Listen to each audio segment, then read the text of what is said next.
ॐ त्र्यम्बकं यजामहे सुगन्धिं पुष्टिवर्धनम् उर्वारुकमेव बन्धनान् मृत्योर्मुक्ष्यममृतात्। ॐ Jai Gurudev, God and Guru, please speak through me. Allow your voice to be heard through this vessel. Jai Gurudev. Hello. So, I wanted to speak a little bit on allowing the self to create a state of happiness and a state of consistent satisfaction with life. I find that this is an important thing to learn how to do because for me, I didn't even know that it was possible until I started to have this experience. So having somebody to tell it to me would probably have been a good thing. I don't know if I would have been able to believe them, but you know, maybe you'll be able to witness it throughout a extended period of time of just seeing a consistency in a state of consciousness.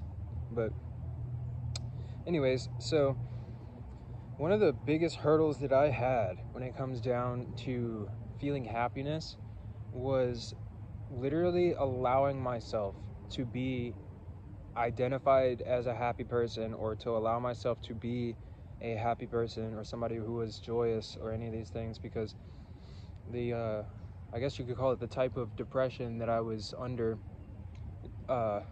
was an identification of being somebody who is upset with life.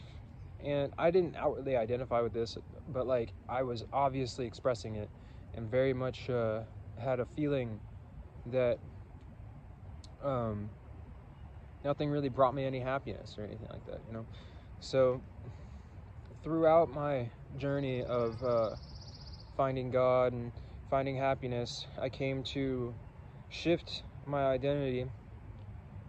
And in a sense, there's two different directions this goes in, because in one sense their identity falls away and you become identity-less, which allows you to be identified with everything. But you also develop a new type of ego, I guess you could call it, which is identified with being happy and blissful all the time, no matter what's going on. And bliss is an interesting word too, because you know, bliss, a lot of people think of it as just you know, like just being completely out of your mind.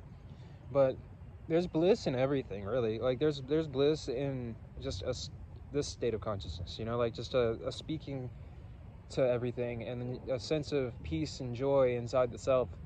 The bliss that surpasses all understanding surpasses the understanding of bliss, in the sense that you may think that bliss is some exalted state of consciousness, which in one sense it can be, but in another sense bliss can just be a steady state of consciousness which allows you to feel fulfilled, happy, at peace, and without desire in your heart. Now, you can still do things, and you still have desires in the sense of like they come up in the moment and then you fulfill them in order to be able to accomplish whatever it is that you're trying to accomplish in the world. But you also have the understanding and knowledge inside yourself the whole time that it's not necessary to do these things in order to create a state of satisfaction or peace inside of myself. It's not necessary for me to get done 15 activities before I can allow myself to relax or feel happy. I can actually do all of those activities while feeling relaxed and happy at the same time. And then also, while I'm feeling that relaxation and happiness, those things will be much easier to do, and they'll be done in a more efficient fashion as well. So in reality, actually, if you can hold a steady state of consciousness, you can actually get more done in the world as well. You don't have to just like put yourself into a meditative trance and just like be completely disconnected from the world. Like there's bliss in doing things too, you know. And this is like the balance of positive and negative energy, in the sense that like, you know, positive radiates, negative absorbs. But it's not about you trying to absorb happiness from everything around you. In a negative sense, it would be like you're doing things like expecting to get something from something, right? in reality, if you want to feel happy and blissful all the time and fulfilled, then you have to create a state of fulfillment inside yourself. And the way that you create that is by connecting your consciousness into a realm or a state of consciousness which is detached from all activity, but attached to the expression of all things, in the sense that it's detached from being the doer of things, but it is the doer of everything, in the sense that it's a non-doer. This stuff is kind of paradoxical, so to put it into words is a difficult kind of accomplishment. But the point that I'm making is that you attach your mind to this self, this version of yourself, which is doing all things through the body and the mind and the spirit. So you use the body and the mind and the ego as a vessel to express a higher consciousness through you. And if done correctly, then what happens is that you start to observe yourself doing everything, rather than actually feeling as though you're the one doing everything. You still feel like you're doing things in the sense that your body is moving and you're doing things, but you, the observer, the consciousness behind it, is just observing the body doing things, the mouth speaking, the mind thinking. You know, it's not actually involved so deeply in it. It's only involved on the surface level, in the sense of it has to act as a certain ego in order to be able to express itself in a dualistic state of consciousness. But its consciousness is behind the ego, in the sense that it's aware of the observational consciousness, which is the soul observing the whole universe playing its play out through you and through everything else.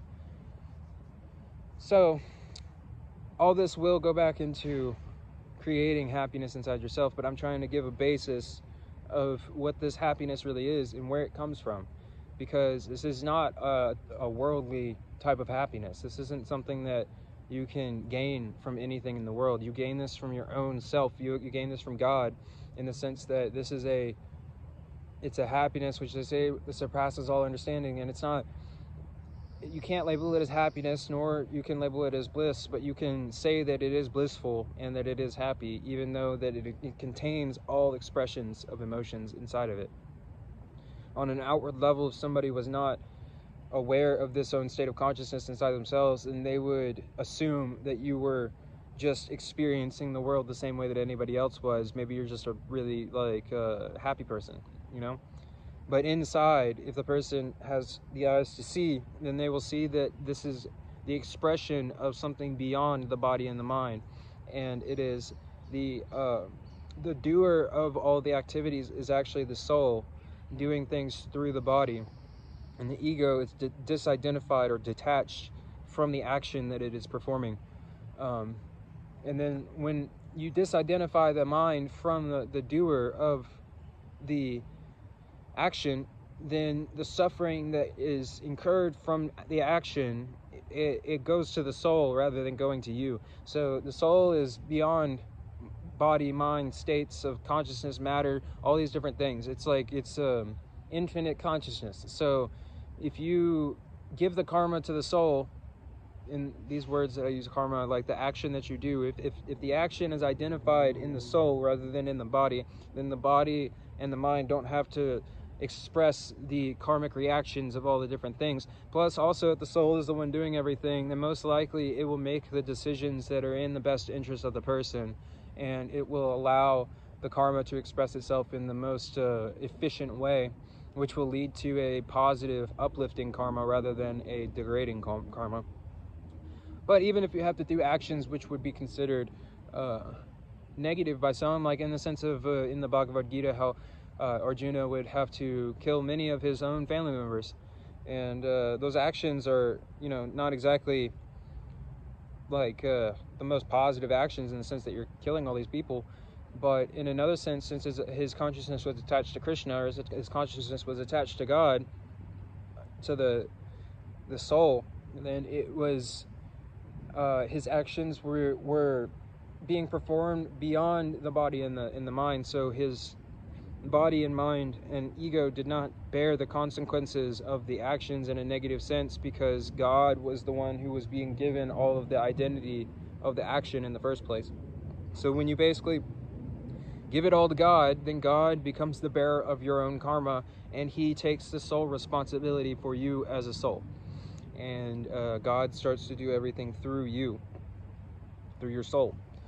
And when God is doing everything through your soul, not only is everything that you do blissful, everything has a positive fruit, and everything also uplifts the consciousness of all around it as well. So these are like the litmus that you can use to be able to tell how much of the soul is being expressed or manifest through you. Now I will go into creating states of happiness inside yourself. So in order to create happiness into yourself, you have to be able to first find where the source of happiness comes from. The answer to this question is God. That's the answer. Where all happiness comes from is God. Where everything comes from God, right? It's all coming from this one infinite consciousness, which is expressing itself. So, but the higher aspects of God, which are its nature or its expression, like its purest form, is love, joy, peace, contentment, happiness, bliss, all these different kinds of expressions, right? Light, sound, like these things are the basic aspects of God. So if you go into the expressional aspects of it, it would be like joy, love, bliss. Those are the main three that I focus on a lot. And if you can focus your attention on God as being those things, if you understand that if God is everything, then God is also the bliss that you've been seeking. God is the love that you've been seeking. God is everything that you've been seeking, right? So if you can give God the identity of pure love and pure joy and pure happiness, then when you put your attention onto God and you give your love to God, or you give your joy to God, then that aspect of your consciousness will be purified and then sent back to you in a state that is higher than what it was to start with. So to create happiness in yourself, you focus on happiness in God, in the sense that you literally sit here and you feel what happiness feels like to you, then you give that to God, and you say, okay, God, this is your happiness. Now please give it back to me in a way that I can understand it more deeply, and more that I can feel your presence through it more. And then you'll feel an upliftment.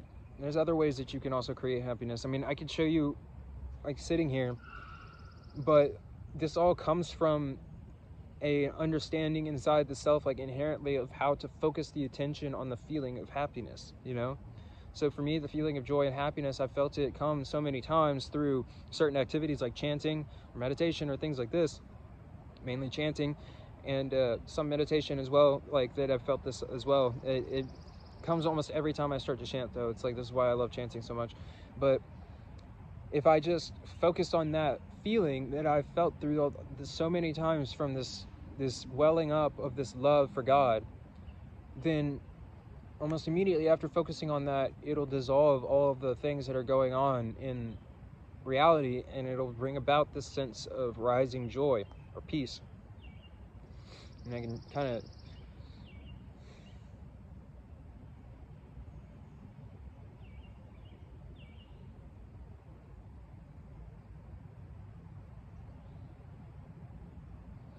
so there's another thing you can do, is that when you sit, you can focus your attention here at the third eye and imagine energy rising up inside of you. Mainly focus onto the spine. Allow energy to rise in your spine, and then when it gets to the back of the neck, there's a pole that shifts from here down to the back of the neck. This is the negative, this is the positive pole. So try to pull the energy from here into here, and then focus it all right here on the third eye, right here. And then allow that energy to kind of coalesce here. And as it sits here, the mind will become more empty, and the natural state of the soul's expression will start to arise. And the natural state of the soul is joy, and bliss and happiness. That's what the natural essence of your own soul is, because that's what the essence of God is. And your God is one with, or God, I mean, your soul is one with God. So the natural expression of your soul will start to arise when you can focus your attention onto one point, especially on the third eye area, because that helps the energy to kind of reestablish itself in a place where it can be emptied of mind activity. And so when that energy rises up, you focus it here, then slowly, as you focus there, you'll notice that thoughts kind of become quieter, and then your emotions become quieter. And if you can really focus there, like even if you're experiencing a lot of negative emotions, if you can really focus here, then those emotions will start to fade, and then they will transmute themselves into another higher perspective of your own consciousness. And if you can really sit there and focus, say like for 5-10 minutes on this one point, it's very likely that you'll just forget about whatever it was that you were upset about in the first place. So that's another, method of being able to create happiness, but that's more of like a emptying of the mind rather than creating or filling the mind with joy or bliss. Chanting is the way that I would suggest also being able to do that. You don't have to chant, but you can also do it with singing love songs to God in whatever kind of form that you enjoy. I love all different types of forms of worship. I just mainly love the feeling of love and joy coming up inside of me, so I like worshiping God in all of his aspects, and yeah, I'd like to speak a little bit more on creating states of consciousness inside yourself, but I feel like also it's necessary to get out the main tenets of where this joy and where this happiness and bliss, love comes from in the first place, because people have to understand that this isn't something that's being created by a mind. I mean, it's being brought to you through the focus, intention and attention of the mind, but the actual expression of happiness and joy comes from the emanation of God. It comes from the pure aspects of God, which is inherent in God, which is ever existing, ever conscious, and ever new bliss. Like it's this thing that's it's always there. It's an infinite source of this love, because it is the essence of what exists in the first place.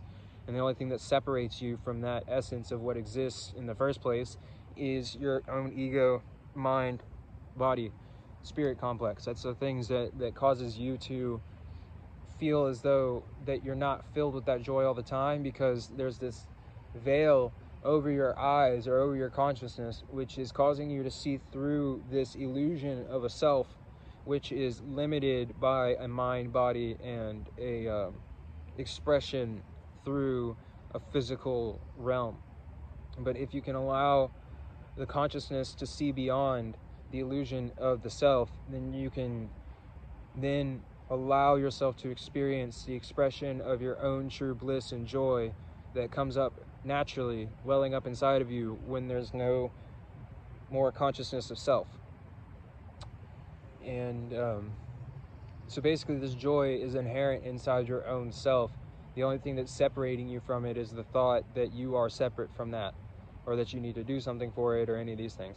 And this is the last thing I'll talk about also, is that like the thing that I always had trouble with was identifying myself as somebody who was happy, even though I had not been happy for my whole life. So it took a while for me to be able to collect that identity in myself, because I wanted to be honest with whatever my experience was. But after I realized what God was, once I had the experience of God, once God gifted that experience out of grace, he gifted that to me, I was able to understand what the essence of happiness was and how to become happy. And then through doing the practices and allowing myself to experience that happiness and bliss welling up over and over and over again, my consciousness was able to learn to direct itself into that feeling or into that state of consciousness more easily and more readily, to the point where Now, if there's any state of consciousness that comes up, I can still direct the consciousness to that state and override whatever other state comes about. And it's not trying to like get rid of it or whatever. It's actually, what it's doing is it's allowing the self to release attention from a lower aspect and attach attention to a higher aspect. It's not that you're trying to run away from your feelings. It's actually that you accept the feeling for being there, and then you choose to attach your attention onto something higher, because you see how this feeling is, you see how this feeling is, you see how this thought pattern is, you see how this thought pattern is. So you choose to attach yourself to a higher thought pattern, because you are then able to choose what expression of consciousness that you want to express. And if you truly want to express a godly state of consciousness, then you will probably want to express bliss and happiness, because that is the aspects of God. That's what God is. So learn to attach yourself to God through allowing yourself to put your attention onto the highest aspects of whatever it is that you know of love, joy, bliss. Do this over and over and over again. Even when you're feeling negative or feeling bad or feeling sad or any of these things, those are the best times to attach yourself to God. Allow those energies to express themselves through you, and then allow yourself to shift into another energy. Don't feel like you need to hold on to certain states of consciousness just because you have justified them in your mind. You know, just because you justify yourself to feel sad, happy, mad, any of these different things, you can allow yourself to let those go in order to be able to feel better in yourself. You don't have to keep identifying as being somebody who is upset or sad or angry or any of these different things. You can let that go, and you can allow yourself to become happy, even when there's things going on all around you, even when the world tells you that you should feel this way. You have the choice to be able to feel this way. You see what I'm saying? If this way doesn't feel good to you, and the world is telling that you should feel like this because all these circumstances are causing this to happen, you still have the ability to choose to feel here. And this feels good and blissful, and you still get everything done even more efficiently than what you would have before. So why not?